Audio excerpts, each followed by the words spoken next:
இன்றைக்கி நம்ம கொழுக்கட்டை செய்யலாம். அது பாரு, சின்ன கப்பில் தான் 1 கப் பாசிப்பருப்பு எடுத்துருக்குறேன். இதை கழுவி எடுத்துகிட்டு வந்துடலாம். பாருங்கள், பருப்பு கழுவி எடுத்துகிட்டு வந்தாச்சு. 1 கப்பு இதில் தான் எடுத்தோம் பாசிப்பருப்பு. இதுலேயே 1.5 கப்பு பால் ஊற்றி வேவிச்சு எடுத்துக்கலாம்.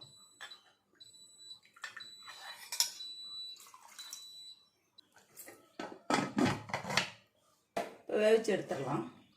நம்ம கொழுக்கட்டைக்குள்ளே வைக்கிறதுக்கு பூரணம் ரெடி பண்ணிடலாம். 1 ஸ்பூன் நெய், 1 ஸ்பூன் ரவை போட்டு அப்படியே வறுத்து எடுத்துக்கலாம். அப்படியே நெய்யிலே நல்லா வறுத்து எடுத்துக்கலாம். நீங்கள் எண்ணெய் வேணா கூட ஊற்றிக்கலாம். நான் நெய் போடுறேன்.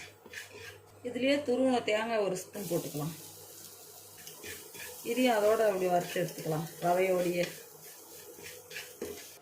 பாருங்கள், தேங்காயும் ரவையும் நல்லா வறுத்து எடுத்தாச்சு. நல்லா வாசமாக இருக்குது. இப்படி இருக்கட்டும். இப்போ நம்ம வேக வச்ச பாசிப்பருப்பு இதிலே கொட்டிக்கலாம். இதெல்லாம் சேர்த்து நல்லா கலந்து விடலாம். இதிலே நம்ம 1 கப்பு நாட்டு சக்கரை போட்டுக்கலாம். இதெல்லாம் சேர்த்து நல்லா அப்படியே கலந்து விடலாம்.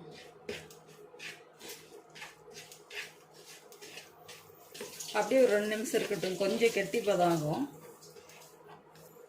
பாருங்கள், பூரணம் ரெடி ஆயிடுச்சு. நல்லா கெட்டி பதமாக வந்துருச்சு. இது அப்படியே இருக்கட்டும். ஆறுனா இன்னும் கொஞ்சம் நல்லா கெட்டியாயிரும். அப்படியே இருக்கட்டும். 1 கப் பச்சரிசி மாவு. நான் ரேஷன் பச்சரிசி மாவு தான் எடுத்துருக்குறேன். நீங்கள் கடையில் வாங்குறது வேணாலும் எடுத்துக்கலாம். இது கொஞ்சம் உப்பு போட்டுடலாம்.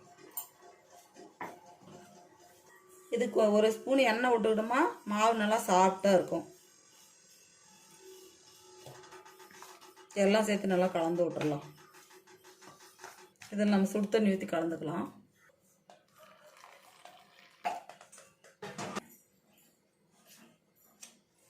தண்ணி சூடாக இருக்கிறதுனால கை வைக்க முடியாது. கொஞ்சம் கொஞ்சமாக ஊற்றி கலந்துக்கலாம். கொஞ்சம் மாவு சாஃப்டாக வர மாதிரியே பிசைஞ்சு எடுத்துக்கலாம்.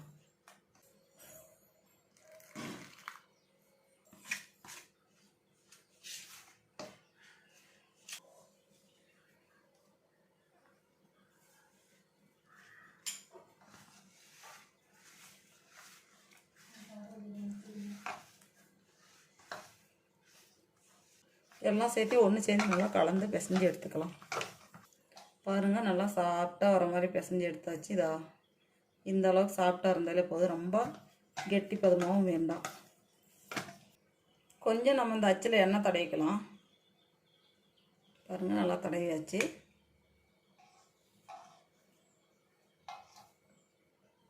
கொஞ்சமாக மாவு எடுத்து இதுக்குள்ளே வச்சு அழுத்தம் கொடுத்துடலாம். இதுக்குள்ளே இப்போ நம்ம பூரணத்தை வச்சிடலாம். இப்போ இது மேலே வச்சு நல்லா கவர் பண்ணிடலாம். பாருங்கள், இப்போ பூரணத்தை வச்சாச்சு. இப்போ இதை எடுத்துடலாம்.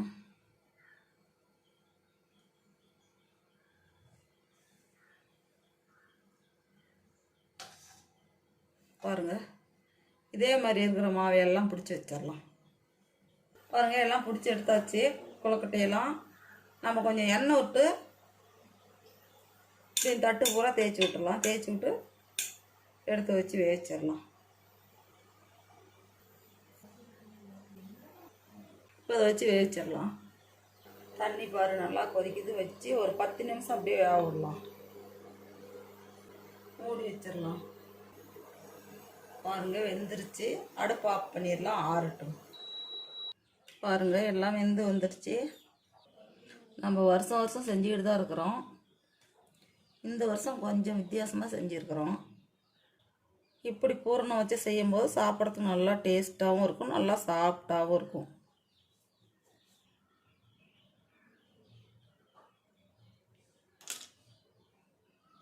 பாருங்கள் எப்படி இருக்குதுன்னு. சிம்பிளாக இப்படி ஒரு கொழுக்கட்டை செஞ்சு பாருங்கள், அவ்வளோ சூப்பராக இருக்கும்.